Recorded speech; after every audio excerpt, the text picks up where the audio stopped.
Hi everyone, Evan from MonkeyDM here. Today I want to talk about something that is really big in the D&D community. It's something that you hear people complain about all the time. Metagaming. So first we're gonna need to define what metagaming is, and after that I'll give you some advice, some tips on how to handle that and make sure it doesn't happen anymore in your games. So the first thing you're gonna want to do is go and smash that like button below. Done it? Good. Now we can move on. So, metagaming, what is it?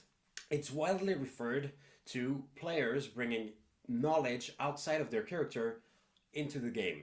So, for example, let's say that the character has never fought an owlbear before, but one of the players in another campaign or another game did fight one. So he knows the HP AC that the owlbear has, which he's going to use that knowledge to his advantage in battle to fight and take on the owlbear and destroy it this way. Or for another example, which is not related to monster but actually like story of the game, for example, let's say you're playing a pre-written adventure, like Rime of the Frost Maiden, for example, and you know what happens with Auril in the 10 Towns. I'm not spoiling it for those who didn't know. But then you use that knowledge to basically shortcut the whole adventure and rush to the boss fight. It kills the enjoyment of the game for the dungeon master because you want to craft a thick story that the players can get lost into, and the player is just like, oh well, I know what's going on here, so let's just do this, and he just basically skips the encounter and now everybody's sad. So how do we deal with that? The first thing you're going to want to do, it's one of the things that people should do the most when it comes to tabletop games: talk to your players. Communication is key. Just like for the game, it is also outside of game. So I would recommend doing it not inside of one of your sessions, but rather take it outside. To go talk to that player and tell him, hey, look, for example, in this instance of combat, your character shouldn't know what the statistics of the monster are. So would appreciate if from now on, moving towards the future, you could keep your in-character knowledge keep your player knowledge out of the character and let your character actually live through his own experiences. This way it doesn't ruin the battles that I carefully prepare for you. For example, that would be one way to do it. If it's plot related, you can tell them, hey, don't spoil the plot for everyone. Thank you. Something like that. Make sure you have make sure you have a nice tone when talking to them. We don't want anybody getting offended over here. It's not the goal. The goal is for everybody to have an enjoyable session. Tip number 2. Use unknown monsters. Like, that's something they can play around. In battle, when you throw, for example, what I love to do, which doesn't require any preparation, is you take one monster and you describe its appearance. For example, let's take an Ettercap. But then you give it the statistics of a completely different monster. For example, half red dragon. So if your player's a metagamer, he's going to be like, oh, that's an Ettercap, I recognize the thing. So, I'm going to do this. And then you just completely take them by surprise when it's like, oh my god, why is it breathing fire now? Because it's not supposed to. But that's you being a smart DM and planning around it. So that's the easiest way if you want to throw some monster that your players cannot expect. You just alter their appearance, and so your players have no idea what they're up against, and there's no metagaming there, because both the character and the player are completely out of the loop.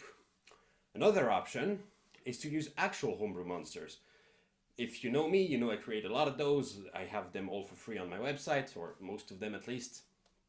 So you can take and throw those at your players, because most likely they will not have heard of them or not know the stats of them well enough. Unlike, for example, the Monster Manual, where they probably went from cover to cover and finished the book and know everything in there. Another option, which you can use in regards to metagaming on the plot as a whole, is if the players, let's say, knows how to solve the puzzle, or knows the way out of the dungeon, or knows which NPC to talk to in town to move the story forward, well, you can simply make it so that doesn't work. What do I mean?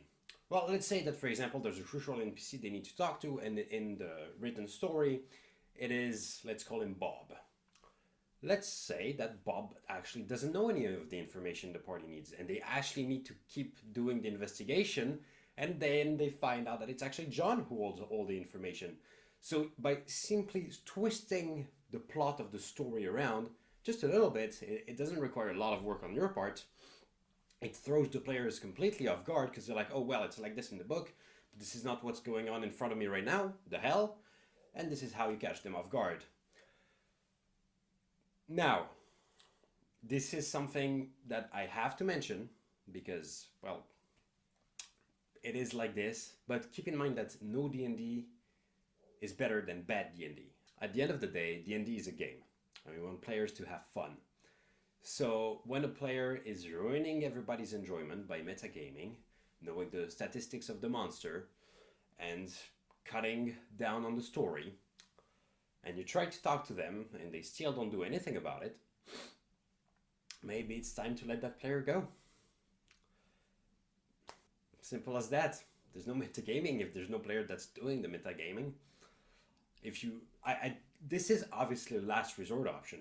First, you should really try to talk to them, have a sit, have a conversation at the end of the game. Your player, just like you, is here to have fun. And sometimes, players, they like to have fun by winning the game, which we can't really do, but, they take an advantage. So that is something to keep in mind. I don't recommend doing it, but if you have to, it's there. So those were 3.5 tips on how to deal with metagaming. If you want a list of homebrew monster, I'm just throwing one down below, which you can grab from. They're very fun to use, completely free, and yeah, terrorize your players with it, and let me know how it goes. This was it for me. Don't forget to subscribe. Leave a comment below. Tell me what's your favorite homebrew monster that you ever used. I'm curious to read them. You can click here to watch another video or to subscribe or here. I'm not exactly sure. Anyway, this was all. It was Evan from MonkeyDM, and have a good day.